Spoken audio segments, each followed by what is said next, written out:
All right, can we start? Yes. Yep. Yep. All right, we will call this meeting to order. A roll call. Everybody's here. Kevin is on the phone.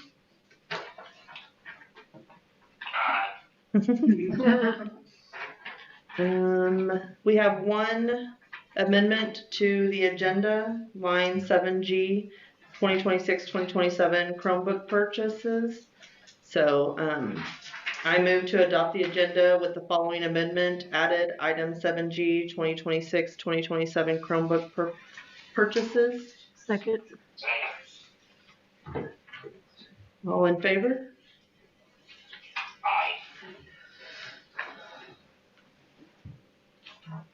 Do you get that? Do I have to tell you? 7-0? Thanks. Yeah. Sometimes, because sometimes I'm right. So I might just say what. All right. Next, anybody for public comments? We had none in writing. None in writing? Okay. The consent agenda. So we had the minutes from February 2nd, the special meeting from February 17th, the cash summary report, the check journal, and the activities account balance that Mr. Horn already sent out. Anybody have any questions? Everybody have a chance to review them? All right. I move to approve the consent agenda. I'll second. All in favor? 7-0, Trish. Thanks. All right, next up is old business. The Emmanuel Lutheran Church parking lot. So on the 19th of February, I attended their council meeting and had a conversation with the council in regards to the parking lot and the scope of the project. And I was able to ask them some questions and did let them know that you guys would probably be discussing it at this meeting. And I know I provided you guys some background information already, so you already have some of that. But if there's any questions you'd like to ask of me, I'll try my best to answer them. And if not, we do have 3 of them who are also there. So if I don't remember exactly, hopefully we can get those questions answered for you and continue the dialogue in regards to the parking lot. I'm going to kick off. Thank you all for being here. Did we get the property lines and boundaries all figured out as part of that process? Do you guys have your property lines where the city easement is and all of that good stuff? I know we have the school's property line. There is no easement between there. There is no easement. There's no easement. So it goes school property and technically the fence is on church property? No, it's not. So I called after you met with us on whatever the 19th. I called Jonathan the next day and visited with him, and just tried to figure out where our property was. He told me the setbacks from the center of the street were 30 feet each way, so I measured that out, and then our lot was, I believe, 180 by 259 feet. And I measured that out, and it come out where the fence there on the east side of the middle school there's like 10 to maybe 11 feet that is actually the school's that is in the parking lot. Okay. So the fence is not actually the property line, which that's what I was always told it was too. Mm-hmm. But so yeah, there's probably like 3 foot of grass there, and then another 8 foot of concrete that is actually parking lot that is your guys'. So okay, awesome. I was just making sure we didn't need to be involving the city and. Yeah, no, I called when I asked him. He said there used to be a street there, I guess, at one point in time, but there's no easement, no nothing like that. It's just property of property. So. Okay, perfect. Well, that makes things a little bit simpler. So, I guess I would be curious too, the needs assessment that you all had conducted on the parking lot, and kind of like how you came to the conclusion that like now is the time and all of that good kind of stuff, if you don't mind. Yeah, okay. I think that, I guess, just over time, it's just slowly deteriorating more. I know that, I don't know when we had replaced a chunk down the middle of the parking lot, probably, I don't know, 8 to 10 foot wide by 200 feet or something like that. I don't remember it ever getting done. It's always been like that as far as I can remember, but I think the ladies are just concerned about it, you know, traveling in and out of church, and all that concern, and they're some metal starting to show and stuff like that, and it's getting worse and worse all the time. So, I guess that's just the main issue. So. Okay. And did you have any sort of formal needs assessment, like when Christians came out to give a bid or whatever? Did they give you any sort of written kind of condition statement or anything? Just trying to make sure I get all my paperwork. Yeah, no, not that I am aware of by no means. I think we just were trying to go down and see what it was going to cost. Yep. And then it led us here because it's obviously out of our budget for sure. So. Understand. And I say, like, all my questions and coming to the table is all from wanting to be a good neighbor, but making sure we have, like, yes. You know, I don't want the auditors to come in next year and get mad at us. Yeah. Nobody gets the auditors. No, I understand. I understand that this is probably going to be a process. It's not something that's going to happen tomorrow. Okay. I mean, yeah, Perfect. it's going to be a year or 2 or 3 years down the road. I mean, to see how it's actually going to end up working out. So. Well, and I know the sign is posted. So maybe Mr. Flowers, since you're here, one of the concerns that was communicated was buses and trucks. But our buses do not go through that. We always inform the other schools not to go through there. And our delivery truck has its own space at the back. Okay. On the north end. So that, I'm not aware of us having that happening. Okay. Actually, it happened last Thursday night. I got there early for our council meeting, Okay. and a bus came from the north through the parking lot. I will be reaching out to schools again and reiterating that they are not to go through there. That is an easy ask. So, Yeah. And when it comes to your parking spots, you just overheard me. Where are you starting to figure out what can we do to block those out on game days? So. Yeah. Which I don't think the issue is every game day, but it's when we have something going on, especially we just need to have access to. Oh, absolutely. Not all of them, of course, but I mean some of them, so we don't have to walk a block or 2 or whatever. So. Oh, Well, absolutely. and I'm sure if you let Mr. Horn know or let Catherine Yeah, know. no, communication is definitely key. So. Yeah, absolutely. Then we can make sure those are cones or sprayed or whatever kind of. Yes. So, okay. The other, I'm sorry, I'm talking No, but you guys. You got this. The other piece that I have that I want to make sure we do, I'm so glad we have a local bidder that's bid on the project, but again, per our auditing standards, we may have to go through because we have to file the KSDE bid process, and there's some pretty specific steps that we have to take through there. So as long as you guys are understanding that we may have to go through that process to make sure that. No, that I think we're- we understand that. I We know mean, that. that's just the easiest for us to kind of see where we were going to need to be at or what is going to happen, and then obviously we know that one bid doesn't make it. I mean, there's steps that you have to go through or whatever. So. Yeah, perfect. Okay, those are kind of my opening questions, so I'll turn it back over. I don't have any more. Anybody else have any questions? I think you covered it all. So I guess what is the overall consensus from you guys? Are you wanting to share the cost of this, or what is the expectation? As for sharing the cost of it, we actually have an informational meeting scheduled for our congregation. Because something of this cost, there's no way that 8 people can make that decision. Yeah. Right, I understand that, but I just wanted to make sure that, Yeah, I think a shared we cost kind in of know some when way. we're having our discussions Yeah, too. in some way, we have no idea what we would be able to.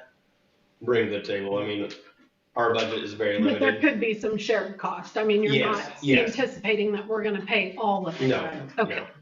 Okay, that'll just help with us with our discussions as Mhm. well Yeah, moving great. forward, so.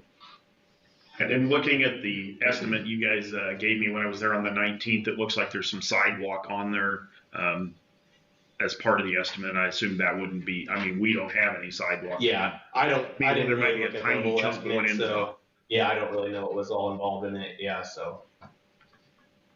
Because I Okay. assume you would probably just get estimates for the parking lot itself. Yes. However, if you guys are wanting to have these sidewalks, if I go through the process and we get multiple bids, there just might have to be some communication with them that we need this part of the project that's To go. just parking lot and the sidewalks are an additional something that's, so we can separate that out and see what that looks like. Yep. No, that sounds good to me. Yeah. So is that the next step you want me to do? See about getting? I think so. Okay. Bid it out. Go ahead and bid it out. And Well, then, and if we have an RFP that both groups will kind of, did you have an existing RFP or anything that you'd put together, or did you just kind of have somebody come out and kind of look at it and give you a Yeah, ballpark? just have Okay. somebody come out and look at it, so, They yeah. probably didn't have a request for proposal, is what that is. But No. I'll go through the guidelines. I've got competitive bid guidelines from KSD and just go through that process. So my guess would be this might be more like we're having this conversation in May or June. I don't believe we can get the process done by April. By the time we get everything put together and then allow an ample amount of time for contractors to have an opportunity to bid something, it's just not going to turn around in a month. It'll be May or June probably. And we understand that. Yeah. This is an ongoing project. I'd say probably 3 years, 4 years, who knows? Yeah. Okay, that makes me feel a lot better. Yeah. That makes me feel a lot better too. I So, guess what we're looking at, we don't want to have any of our people fall, and we don't want to see any of visitors to Yeah. the school fall. Liability reasons. Right. well, and I think there are some reasonable and easy things that we can implement to kind of help address some of the concerns in the near term, and then kind of work through the process. And like I said, at the end of it, I would like just me personally would like to have some sort of a written agreement so that So would we. They so get that, into so this. that my kids aren't having this discussion. Yeah, right? exactly, We don't know why there was, none of us know why there wasn't one. That Same. This was before. Yeah, same here. Same here. yeah, back in the day. Awesome. All we can do is move forward. Exactly. Yeah, like I said at our meeting, if I was doing that, there would have been a written agreement. But Right. this was before my time. Absolutely. Exactly. Okay. All right. Awesome. Well, thank you so much for being here and being willing to keep an open dialogue. Do you guys have anything else that you want to share with us or ask us questions? Not right now. I mean, if there's anything you need from us, I mean, we're more than willing to do whatever we can, so. And when we have our meeting where we talk to the congregation, and it's simply an informational Yep. meeting, Oh, yeah. but we want to keep them updated and Yeah. what we're looking at, and then we've talked to you and Well, thank you for being willing to have that ongoing dialogue. Thank you so much. Thank you guys. Thanks, guys. Thanks, guys. Thanks. You're welcome to stick around if you'd like, or you can. Thank you. Take me with you. No. Right. All right, next up is new business. So we have a non-resident student application. Shelby approved the application. Yep. Do I say the name? No. Okay.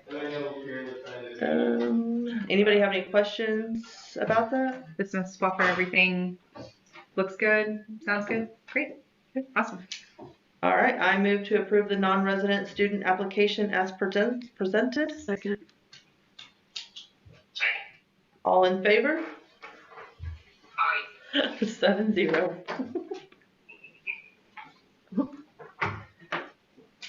All right, next we have Hoisington Law Enforcement presentation. Not sure much of a presentation you're gonna get. I'll let him know it's about a half an hour. Yeah, Mr. Mason back here said he'd like to be home by 8, and that won't be a problem at all. Sweet, we like it. Yeah, thanks for having me. I just want to touch base with you guys as a school board, let you know, when I took over in June, we kind of made community policing a top priority, if you haven't noticed. What that meant was getting back into the schools. We haven't been in the schools in a long time, as most of you are aware. Becky, you've been around and know that we haven't been present in schools for a long time. At the beginning of the year, before school started, Miss Sanders reached out to me and said, "Hey, would you guys mind coming back into school? Are you guys interested in coming back in schools?" I said, "Absolutely, we would love to." We were going to try to anyhow, with not even just walkthroughs, but try to do more lunches with the students and programs like that, with maybe pizza with the kids and stuff to those natures. But she's like, "Well, can you guys come up with sort of like a curriculum to do on a regular basis on Fridays with our kids?" I was like, "Absolutely." She goes, "Do you guys still do the DARE program?" I said, "Absolutely not. We don't." And she goes, "Would you be interested in it?" I said, "Absolutely not. Don't want to." And there's many reasons to that. One being is the DARE program. If you guys are familiar with it, it's kind of a dying thing. It's something that has kind of ran its course, and a lot of schools are stepping away from the program. It's not something people are today starting. And I don't have the manpower to do a full-fledged DARE program, nor do I have an officer that would want to take the time to go to a DARE school and to devote that. So I'm like, what can we do to get back into the schools? And we really want to target the 4th and 5th graders, because we all know we want to get a hold of them before they hit the middle school age, because that's a very, very challenging time. So I thought, well, what can I do? So I got to sit down with my officers, and we came up with a plan to just kind of go with what the school's dealing with at the time. If they're dealing with bullying at the school, like what is the current problem that the Lincoln school is having? The principal up there, she's been fantastic to work with. Nick Flowers is awesome to work with. They give us ideas. What kind of problems do you guys have in school? Then even Miss Sanders, Mrs. Lomas, and Mrs. DeLiesel, what kind of problems are you guys having? Well, we're having kids telling lies, okay? Or they're having problems with kids keeping their fingers off of stuff, so they got sticky fingers.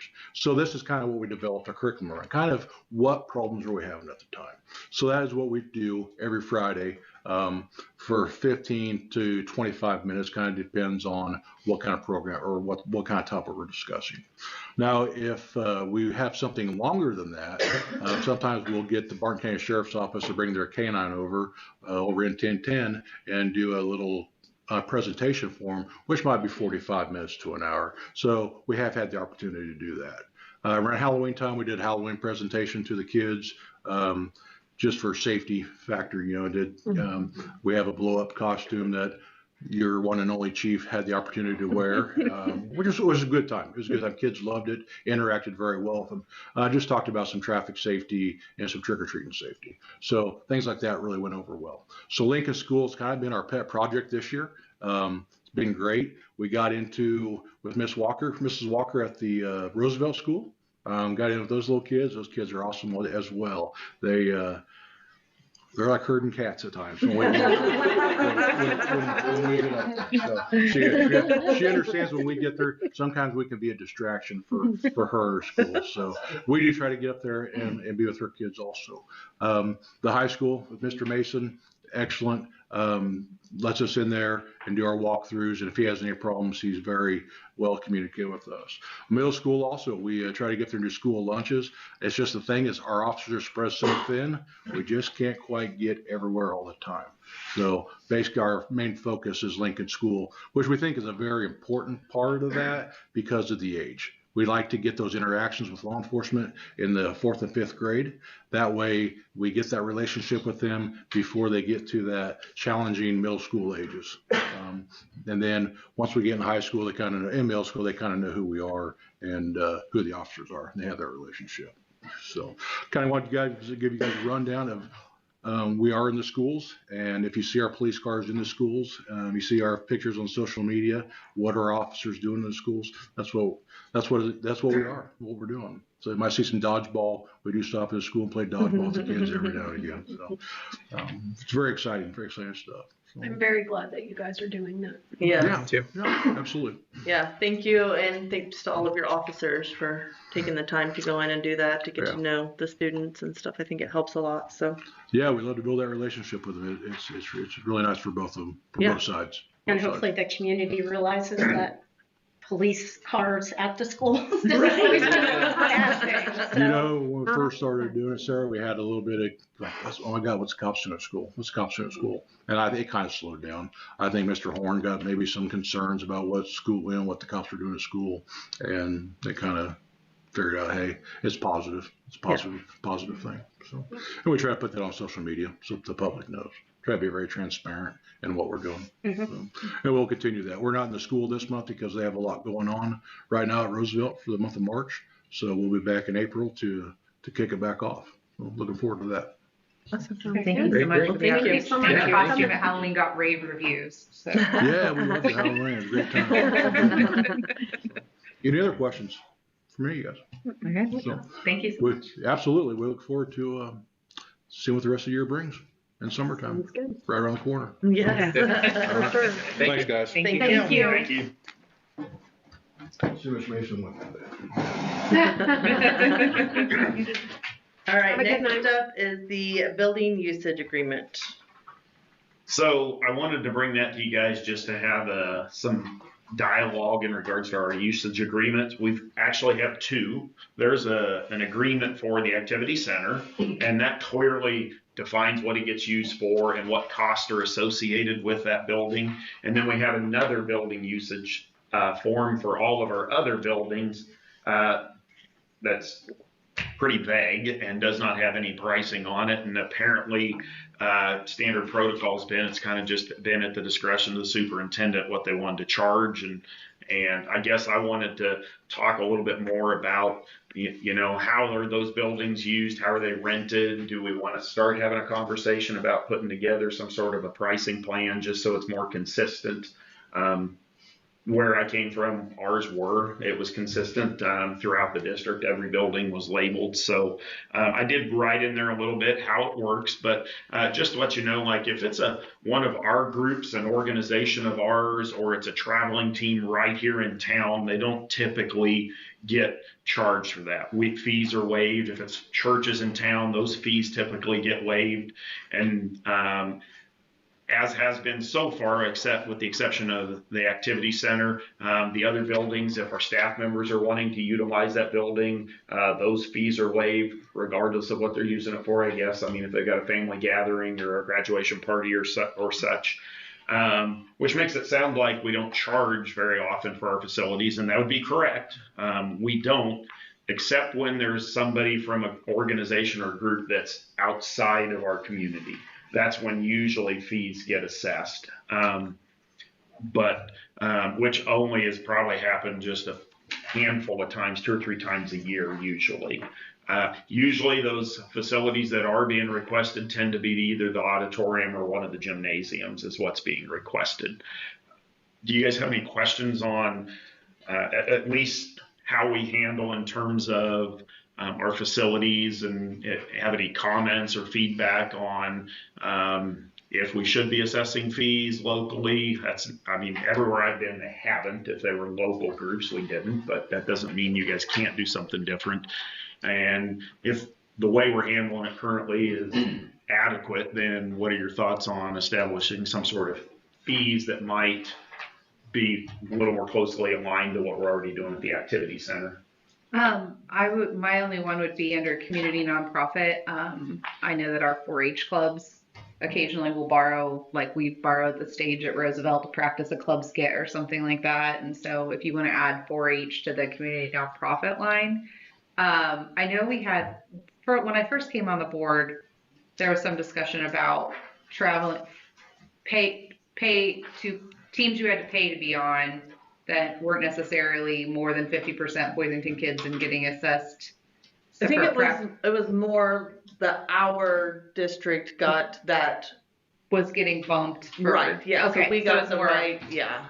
That was scheduling priority. Yeah. There you go, that's the right word, so. And of course, the scheduling priority always falls with our school activities first. Local rec teams usually would fall second, and then you start falling into other like traveling teams that might be here in this community. And then once you get past that, it might be somebody who's in another organization outside of the school or outside of the community. Do we have an idea for kind of that for-profit kind of piece of it that's not, or for people that are using it for larger gatherings, how many that is a year? A couple, 2 or 3. So not I know there's one for the auditorium for dance, I believe. Yes. April. That's the one I can think of. I haven't been through a full year, but Trish, I don't know, 2 or 3. Yeah, That's there's what always the big dance one in March or April, yeah. I think that's the only big one that uses the auditorium. And I have no problem with assessing a fee if there's going to be a substantial, cleanup from janitorial staff or custodial staff or something like that. That would be where I came from too. It's not necessarily a fee to use the facility if it's under our community use guidelines, but if it's going to require our custodial staff or something, or if there's going to be, wear and tear on the facilities, that's And that's a big one. That's usually a 3-day, isn't it, Joel? It's Friday, Saturday, Sunday. Or wasn't the The past? shows are just Saturday and Sunday, but they They do rig out rehearsal on Friday. half day Friday and on to decorate. Yeah. And we just started charging for that 2 or 3 years ago. Yeah. So I'm okay with assessing a fee for larger events if it, just to help cover and compensate for the extra hours and time.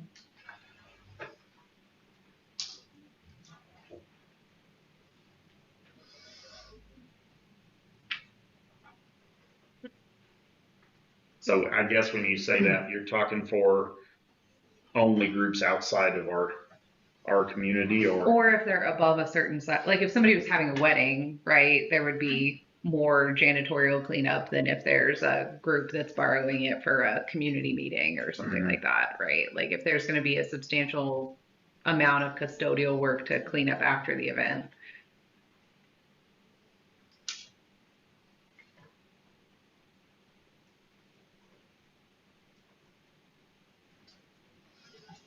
That's my only input, but if others have.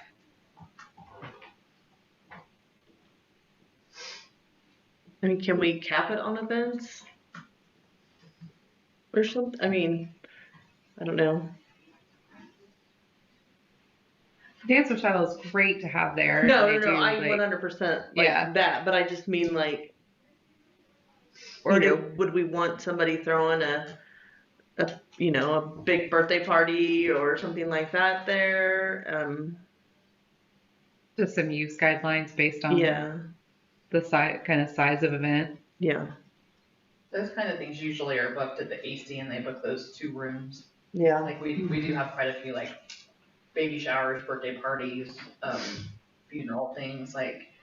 But typically if people come and request that, they're requesting the activity center, either the Okay. commons area or those 2 rooms where you can open it up. Do you get a lot of requests for the other buildings other than Those practice? ones I help with it for like that kind of thing is the AC. Other than that, like when I help book, it's always it's sporting events. Or the gyms are huge. Yeah. it's gyms or the auditorium typically, and the other buildings are what's requested. And it's not much. It's just there's no financial guidelines to it. It's like, Trent, just make up $1. And I'm too black and white. We're for gonna that, I charge guess. you this time. I'm okay with a standardized fee Yeah. structure. Just make sure our use guidelines are clear too. Yeah. So Well, and I think you had said that would be helpful, like when people call, Trisha's like, yeah, but I don't know how much it's gonna cost, so. I mean, we all know like around. I mean, we know that it's like we know the structure where it's high school rec and then our local clubs. Right. But like after that, when you have specialized clubs or Yeah. other people calling and like asking, I'm like, I don't know. I mean, I think a standardized pricing would be good to have, I mean. So, for like the gym at the activity center, I believe it's $100 an hour for that. I'm sure I have it. $100 per hour. I mean, they're pricing $100 per hour. Concession stands $20 an hour. Everything else is $10 per hour, except the commons area is $10 per day. Not sure why it ended up $10 per day for the commons area versus everything else at $10 per hour. But and I don't know when those prices were put together. Carrie doesn't have this, so might have to talk to Chris Kinman. But and the commons areas and the rooms have deposits, so we have to track the deposit. That's refundable if you follow the guidelines that are given to them, like they put Yeah. a deposit back. I guess I would look at, we obviously already have a price established for gyms, so that would make that one pretty easy. The auditorium probably is similar to a gym, except for with the amount of time, how many hours, Joel, do you think they spend in the auditorium? It's never been assessed that much. yeah, that would be It would be a huge number. Even when I was it's different here, but it's been, we have an X price, but when you started getting out to something more long-term, then there was a little bit, because of the length of time, we're gonna There's some charge you a lower discretion. rate type of deal. But the hours are, I don't know how many hours they spend in there, 10 or 15? Fridays are usually in there about 3, and they have practice probably till 10. Yeah. And Saturday practices early and recitals, so I mean, yeah, it's at least 20 hours, Yeah. hours. What are they currently being assessed for using the facility? For that, 400? 450 is, I think, is what, and that was based For all on, 3 days? yeah. And that was based off of, I made that decision in conversation with Rose, looking at the previous year, if that's what was assessed. So I'm like, not having any guidance, you know, that's what we're gonna go with, Yeah. because that's what's been done. And it's a lot of use, just speaking from like, we've danced there a lot, like it's a lot of usage too, because I mean, you're in the music room doing dressing changes, there's dressing changes in like a lot of the other, I mean, when dance uses it, like it's Well, not to mention it's the a lot. restrooms that get Yeah. used and So you all have of that. glitter and sparkles and sequins and things like, In that commons area, like the lunch area, they Yeah. use that for it's crazy. pictures They use and. the classrooms, they use the music room, Yeah. custodians are up there before and after each recital to make sure the bathrooms are clean and stocked up. Yep. It's a lot.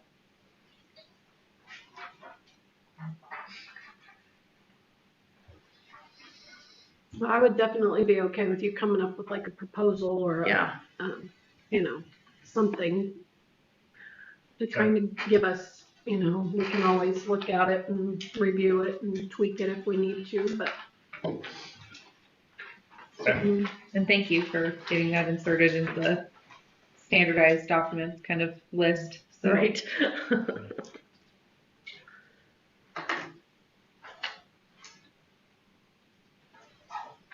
All right, item D, the 2026-2027 school calendar.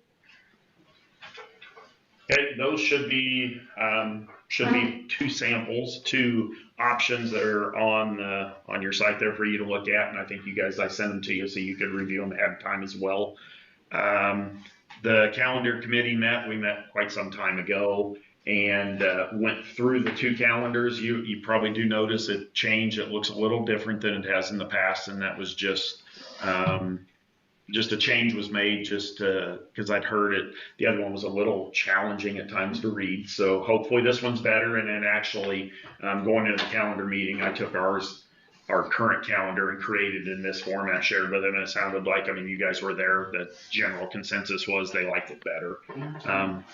The two options that are in front of you, option 1 and 2 are very similar. The only difference between the two of them was the calendar when school would start. Option 2, actually, among the staff, won the vote 47-40, which would have school starting a week earlier in comparison to a week later on option 1. But if you start the week earlier, you end a week earlier as well. The calendar committee discussed both sides of that, and that's what they decided to go with, sending to the staff for their vote. One other thing that was changed in there was I believe we added a day at the end of the calendar, which would then allow for Martin Luther King Day to be a day out of school that day. So instead of being in school on Martin Luther King Day, both calendars represent being out that day, and we add at the end of the year, right? That's from my correct memory. That's all. Other things that don't really impact the calendar, it will as per the recommendation would be having parent-teacher conferences go from 1 to 8 instead of 1 to 9, just because of lack of participation after 8 o'clock.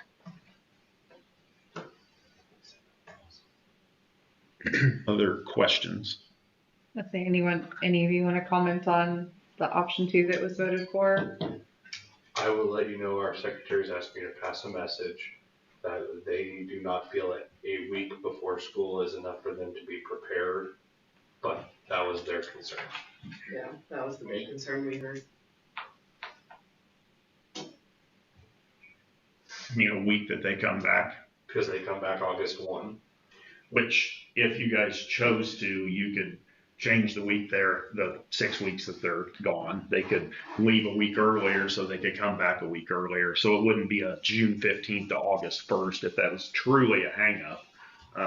Because I know we did not at Stanton County. They left sooner and came back a little earlier. So just. Was that option palatable So I staff can and say personnel. one secretary, when I mentioned to her today, was not super excited just because she has baseball in the summer. But overall, yes, that would be more palatable just because they would give them the time they need. The prep time we need. Same for. Question just real quick. In the past, because I know, the vote was 47-40. In the past, this is just kind of my knowledge too. Has it always been a certified classified staff vote entirely together, like all entirely staff certified and classified in the past? Does anyone know?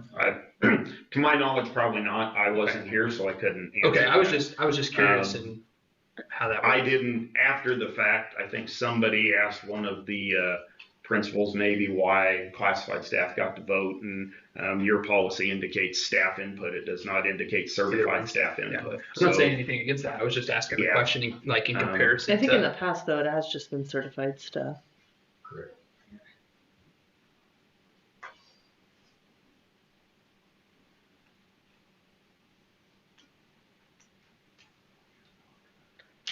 Any other questions? I move to approve calendar option number 2 as presented. Okay. All in favor? Kevin? Oh, yeah. 7-0. Mr. Horn, when would we have to take activity on that contract period? Would that just be Do what? changing that contract period, like on what their return, like the date of the new contract would be? That August 1st deadline? Typically, since I've been here, it's August 1st through May 31st. So it would also affect if they're going to leave earlier, they're paid for labor, or they're paid for Memorial Day. So if they're not here working during them, that would adjust also their holiday pay. Is that a negotiated item, or is that when do we work on that? It's not negotiated because the people you're talking about are either administrators or classified staff.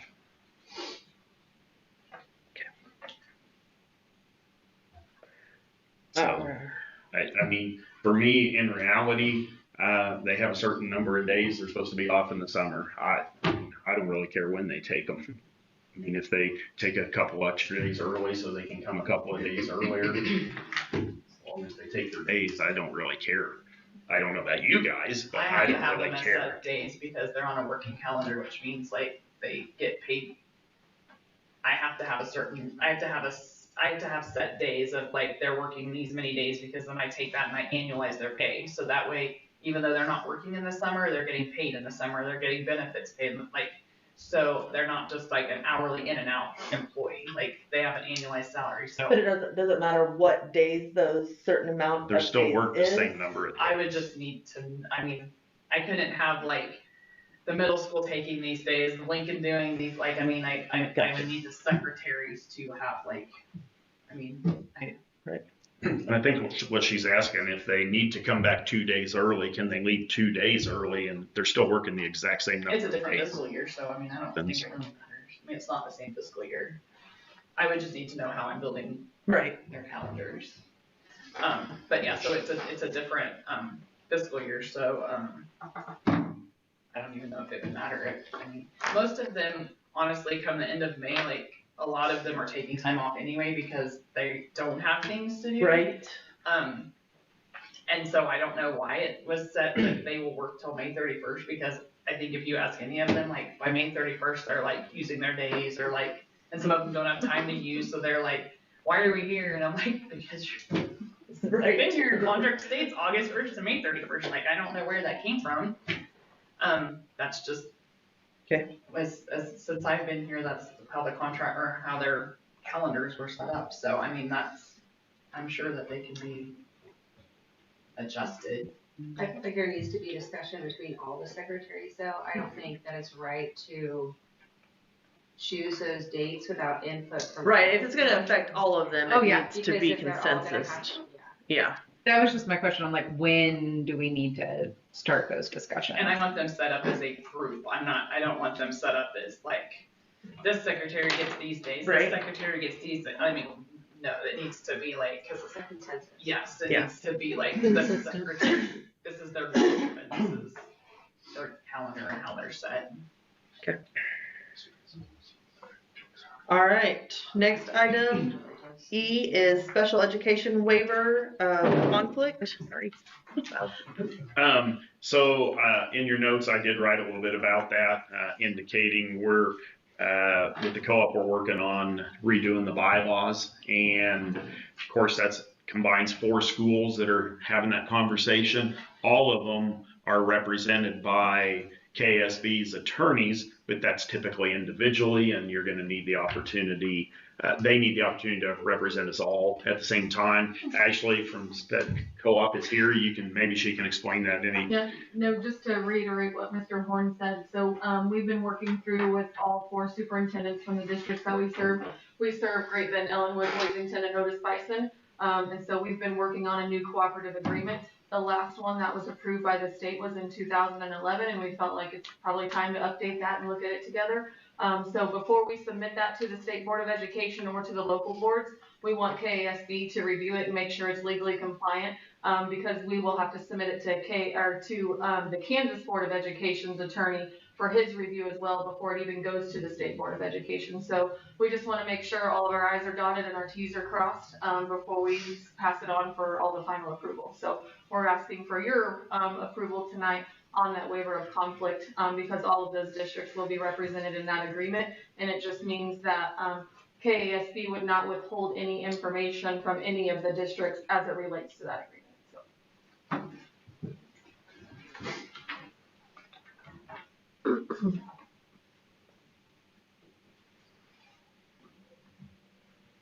And you were okay with it? Yep.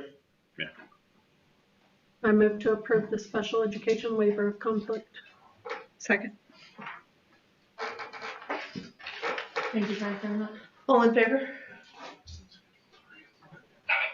7-0. And I will we're passing that around. Jesse will sign the top one. The rest of you, we need all of you to sign it. And then I will scan and email that to Ashley and to the attorney, David Cunningham. And we're presenting at all of the boards this month, and so we'll turn them all in, and because he will need them from every district to be able to review it. And hopefully he'll have his feedback to us by the end of the month, and then we'll submit it to the state attorney for his review. So our anticipated hope is in May or June at the latest, then we would be back to present it to local boards too. So. Thank you. Okay. Thanks, Ashley. Thank you. All right, next is the FCCLA overnight trip request. Okay, well, it's more than one overnight. It's in Washington, D.C. from July 5th through July 11th. You don't want to just make it a one-nighter? No.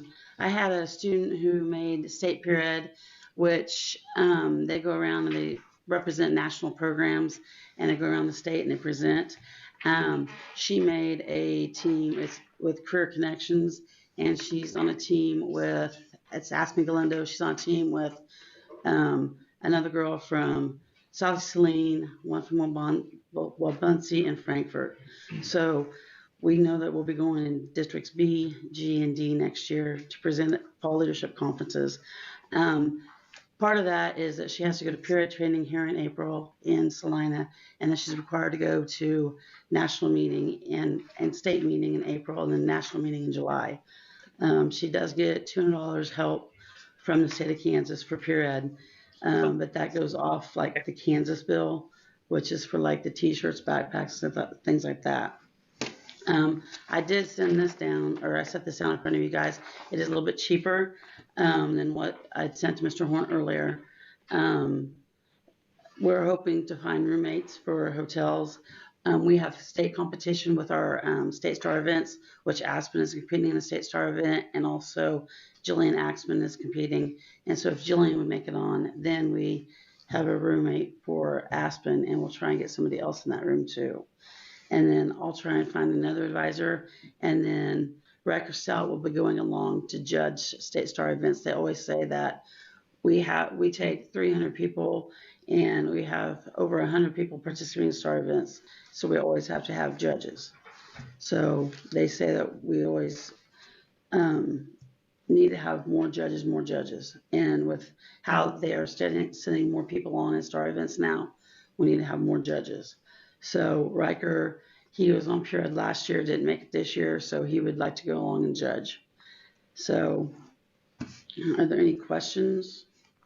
Mr. Horn did ask me what was I asking for. In the past, we've gotten $500 from the board to help defray the cost.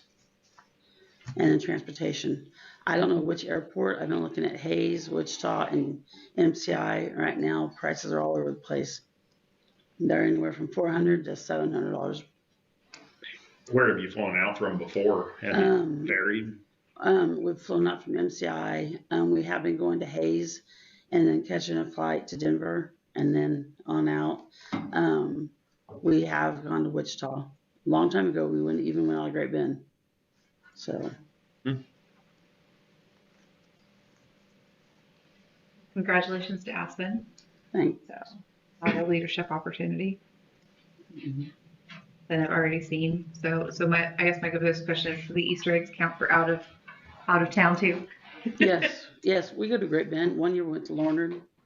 We had like 100 or over 1,000 over at Larned one year because nobody over there did it. We go to Claflin, Walnuts.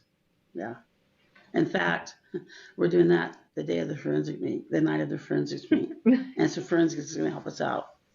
So very cool. We're running concession stands at forensics meet that day, and so then they're going to make some money to help pay their kids' fees with that. So yes, we will come. Very cool. Hopping all the way. Anybody else have any questions? I know it's something that we've done for many, many years in the past, and I'm okay to go ahead and continue that. I would agree. All right, I move to approve the overnight trip to Washington, D.C. this summer for the FCCLA chapter and provide $500 to assist with the trip. Second. All in favor? All right, thank you. Thank you so much. Thank you. And good luck at the competition. And the Easter eggs is all started with Jessica's daughter. Remember that? She's a mess, I tell you what. Thanks, Carla. All right, next item is the 2026-2027 Chromebook purchase. This was what was amended and added this morning. Carrie gave me 4 quotes. They should be on there for you to see. These are for student Chromebook purchases for next year. You do this every year, basically, correct? He's got the 4 quotes on there. The first one, I believe, was his preferred one. It was also the cheapest one. I think it was Best Buy Education. And we're just asking for your approval so he can get those ordered before the price goes up. Is this price about the same as it always has been? No, it's up. significantly. Dollars are going up. There's a price increase in RAM and processors. The price that's on there now is valid till April 1st. April 1st pricing changes for all. Other manufacturers already changed prices as of March 1st. So I apologize to Mr. Horn for the early morning surprise, but I just got the quotes Friday and thought we probably ought to push it through that this is the cheapest they will be for the next probably 6 to 7 months. And it's not as cheap as we used to get them. I mean, usually in the 40s somewhere, you said, right? Yeah, we've been getting them about $260, $270 a piece. Instead of $333. Instead of $333.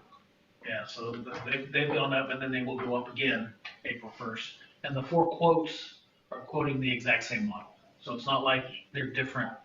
It's the same Asus model, all 4 vendors.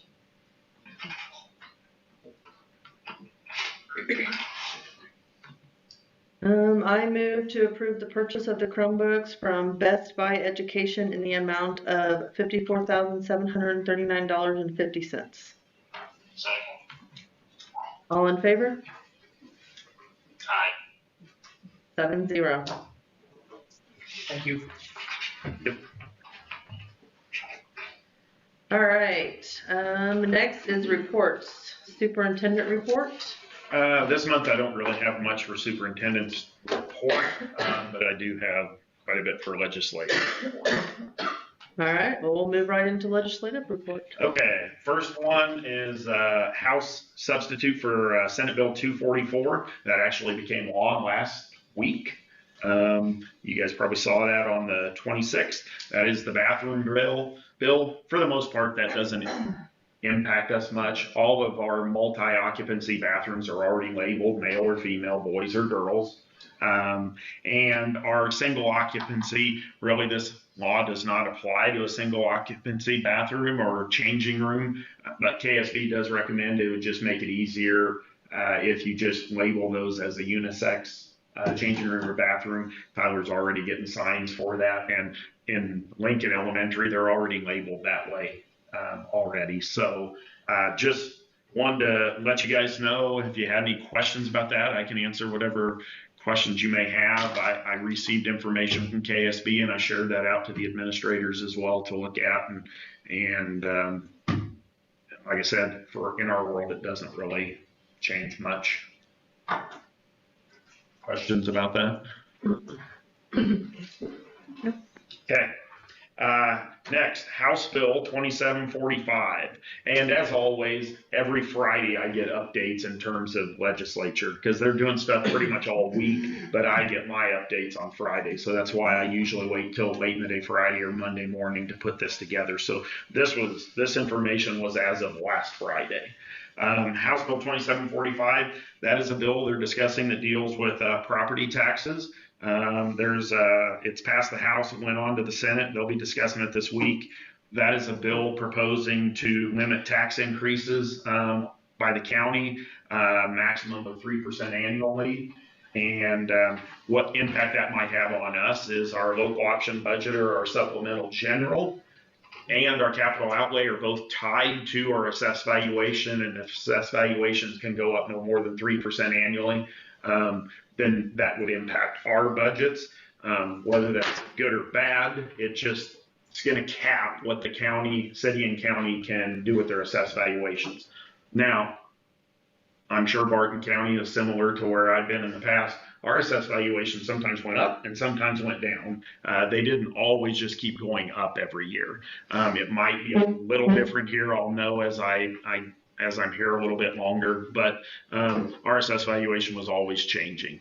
One thing within that bill that would be a good thing is revenue neutral rate. I don't know, you guys have probably heard that, and it's been a little bit since we had budget talk, but that would exempt schools from having to deal with a revenue neutral rate, which Taylor and I will love, and you guys should love. If that part goes through, we won't have to deal with revenue neutral rate, but city and county, they'll still have to deal with it, but we would not. Again, that's still being discussed. Any questions on that bill? Okay. House Bill 2434. House has passed theirs. Senate is discussing theirs. There's a lot of things in it, but primarily the big thing in their budget bill that impacts schools is special education. And we've talked about special education. You guys understand and know that at the state level, they're not funding special education at the full rate that they're supposed to of 92% excess cost. They're down in the 60% excess cost. They're recommending, House Bill is recommending a $10 million increase, which amounts to not much at all for everybody. Senate was recommending in theirs, but they're still discussing theirs $5 million, so they'll figure out where that is. It's not much, it doesn't help.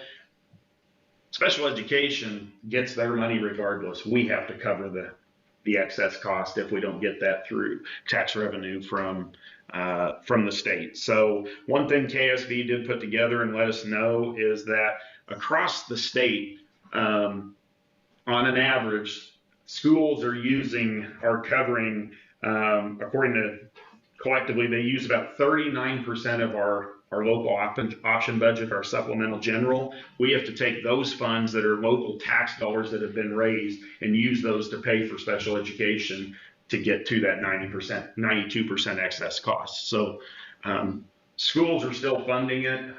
It just takes money away from other services that we need to be providing.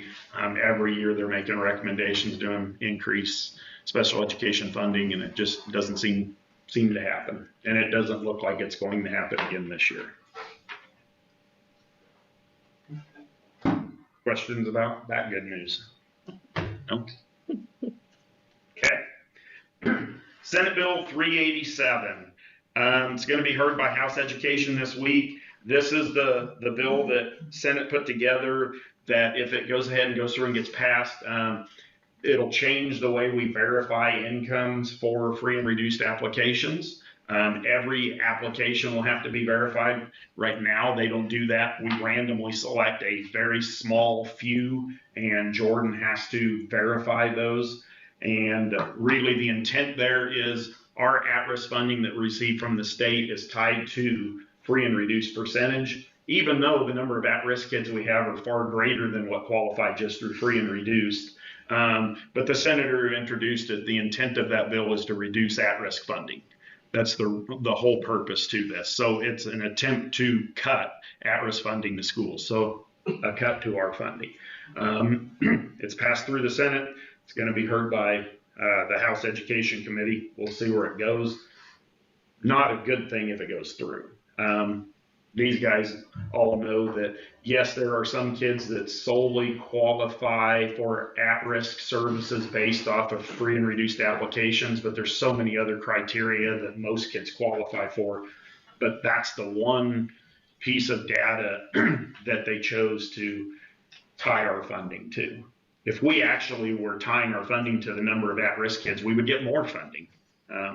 But that's not how it works. So hopefully that does not go through. And of course, KSB opposes that. Questions about that bill? If it goes through, which would be a very bad thing, obviously, we probably would need to be needing to talk about some additional support for Jordan, because I can't imagine going from doing a selection to doing every single free and reduced lunch application would be a lot of additional hours. Yeah, I mean, certainly a conversation we'll have to figure out how to get that covered. Okay, anything else on that? Okay, Senate Bill 350. This bill would limit the amount of technology that's being used in schools. This isn't the cell phone bill. This is technology. Cell phone bill is the next one I'm going to talk about. But limit the amount of technology. So as it's being discussed right now, and I don't know that it's going to get through the way they're discussing it currently, because it's got some ideas that I just don't know that it's going to work. It would not surprise me this year, next year down the road, that there isn't something coming where they limit how much technology is used in schools. Would not shock me, just because of the chatter around that topic. I don't know if it will get there this year, but it would limit the use of technology. So when they talked about it Friday, this would ban the use of any technology for students K through 5. Across the board, no technology at all, not even for state assessments. And that's the piece I don't know how they would even do that. Carissa, the look on her face is like, there's no way they could do that. But it would probably be something I'm sure they could decide, well, we can allow it for state assessments and any state assessment preparation. But that piece, there's other ideas within it that just, it's not going to make sense. They're going to have to make some changes to it, but it would be a complete ban across the board is what they're discussing. Then for middle school, it would be no one-to-one and only an hour's worth of technology per day. High school, 1-to-1, no more than 90 minutes of technology per day. Makes it pretty hard to do a video production or a yearbook class. And I think they're probably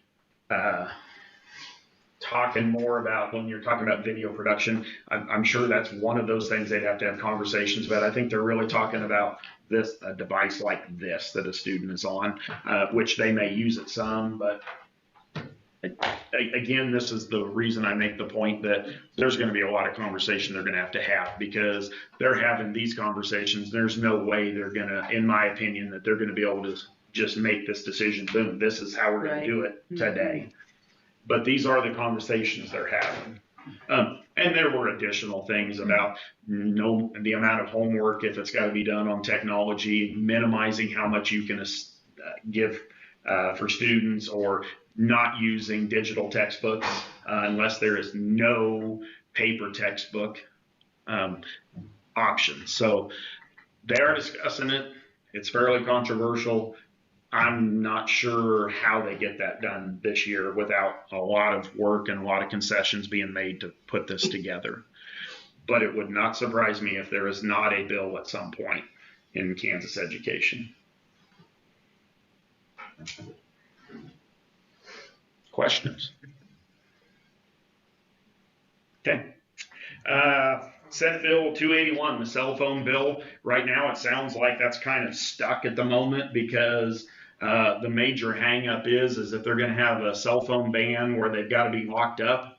There's some of them that want and believe that should apply to private schools as well as public schools, and that's the sticking point because others don't believe it should apply to a private school, only public schools. So right now, my understanding is they're kind of stuck right now and not making any headway on the bill, primarily because of that one item.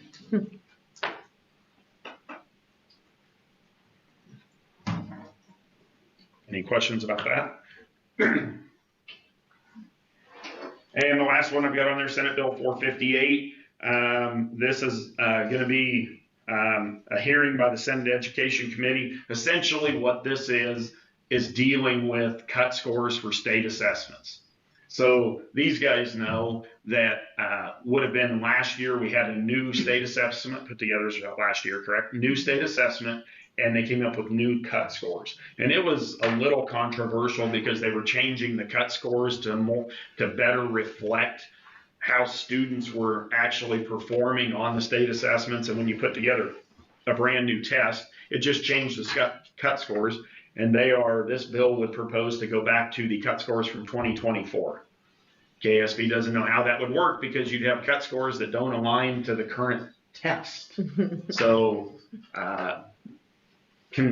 pretty confused on how they would actually make that work at this time. But I think just from what I can recall from when they started talking about changing the cut scores, there were some that weren't in favor of it because they felt like the cut scores were being made easier, so it would look like students are performing better on the state assessments. But what we were finding is the state assessment scores didn't actually always align specifically to what the data we were seeing in our buildings. So that's a bill they're discussing. I don't know how far that's going to get because it just doesn't make sense to put a cut score that doesn't align to the test. Any questions? And with that, Carissa's actually going to talk about state assessment. Well, you're so excited. So I took over the role of the district test coordinator this year, and I thought it would just be a good idea to go through some of the information about our two main forms of testing. Our first form is FastBridge. FastBridge is a program that we use with our students, and we do two different types of testing. The first one is benchmarking 3 times a year that every student completes, and then progress monitoring. We do this as often as weekly, if needed or not at all, based on the student scores. Then our second assessment program is the CAP, the Kansas Assessment Program, or the state assessment. So our FastBridge assessment is split into reading and math. You can see our reading tests listed there in our PowerPoint. The early reading test is at Roosevelt, and then the other tests we use at Lincoln. It's a variety of student tests on the computer as well as teacher proctored on-paper examinations. For example, our CBM test, you might have heard of the students read for 1 minute and we mark them on the computer. So it gives us a lot of information about what they're struggling with based on what words they're missing and their fluency. And then we have a separate test for comprehension. So those are listed there. And then our math assessments, very similar. The early math test is at Roosevelt, and then our other tests at Lincoln and the other grades. So kind of the same thing. CBM math automaticity is our facts, and then our A math is like math skills. So we use those to track students. You can kind of see some of our FastBridge results on the next 2 slides. How many students are in intervention. We use the data from this testing to guide our tiered intervention and plan instruction. Our teachers look at this a lot to see what exactly the students are struggling with. We use the information to base a lot of our decisions for special education. Our SIT team has a strong role in everything that we do. And then a little bit about the secondary. Their numbers are listed there as well. They use them to determine need for CBM reading or targeted intervention at that level. So any questions about FastBridge before we move on to CAP? No? Okay. So our state assessments, our general summative assessment will run from March 23rd to April 24th this year. You can see our testing grades and sessions and times listed there. The KELPA is for students that don't speak English as their primary language at home. We don't give that one often. I don't think we will be administering that at all this year. So that's what that is. We also did start taking a practice ELA test in 2nd grade. It's 2 sessions and it takes about 25 to 30 minutes each. These times are estimated. They're not timed, any of the tests, so the students can take as long as they need. The next page is about accommodations for students. The CAP has certain accommodations that are embedded into the test that all students are offered. For example, all the directions are read to them. They have certain highlighting features, cross-out features that they can use. Those are the universal features for all students. Then there's certain designated supports that I can turn on by teacher recommendation. Most of those are listed in an IEP or something like that. Then there's our Tier 3 accommodations that are provided by IEPs and 504 plans and English learning plans. But we enter those so they're all available when the student logs in to take the test. So our test administration, we must have a licensed individual in each room, a quiet environment, and they don't use any outside materials unless on approved list. Some grade levels allow fraction tiles and calculators and things to be offered to them. So there's a very specific list that we follow. They also have a sheet of paper that they can print off and use. And then you might hear a little bit about our KITE mini tests and interims. Our interims are practice tests, and our mini tests are tests over standards that we can assign to students. We use these throughout the year to kind of get students acclimated to the testing program and to give us some more data.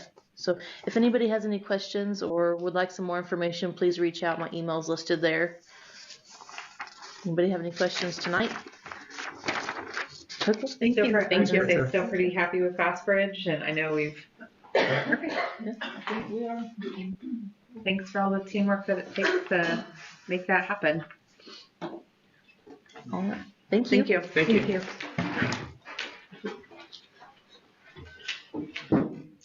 All right, next is negotiations. So I move we go into executive session for 5 or 10, probably. No more than 10. I'd say 5. Okay, 5 minutes pursuant to discuss the exception for employer negotiations under KOMA to discuss negotiations training and negotiations letter information with Mr. Horn present. So we'll come back into the boardroom at 8:15. 15. Second. All in favor? Aye.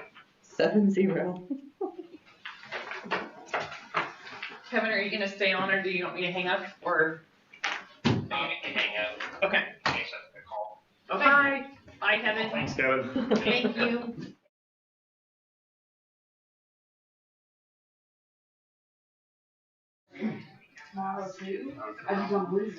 Yeah, I know.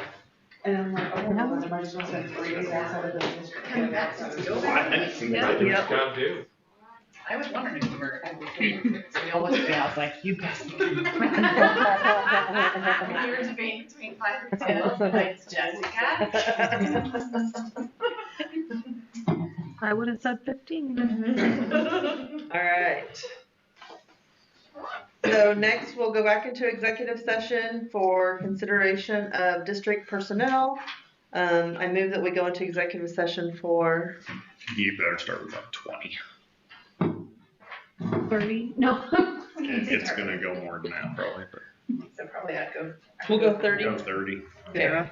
For 30 minutes pursuant to discussing non-elected personnel under the KOMA expectation for the purpose of discussing nominations and resignations with Mr. Horn and Joel. The open meeting will resume back in the boardroom. Okay. At 8:50. 8:50.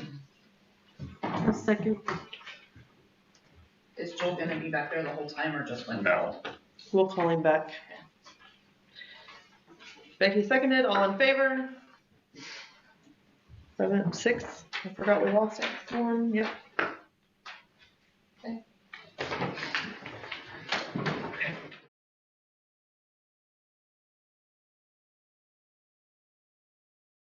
Your blank blanket, it's like. My door shuts. So forget. I'm trying to figure out. Oh, I know how to get in there. Pull out tiles, Reconciliation. All right. So we just come out of executive session. I make the motion to approve the nomination of Emily Lovett, assistant middle school track coach, and Tony Luters, assistant high school track coach, and Carla Richards to Lincoln's title math. Second. All in favor? Passes 6-0. All you, Becky. I move to adjourn. Second. All in favor? 6-0. Thank you. Let's Thanks, go. everybody. We're done.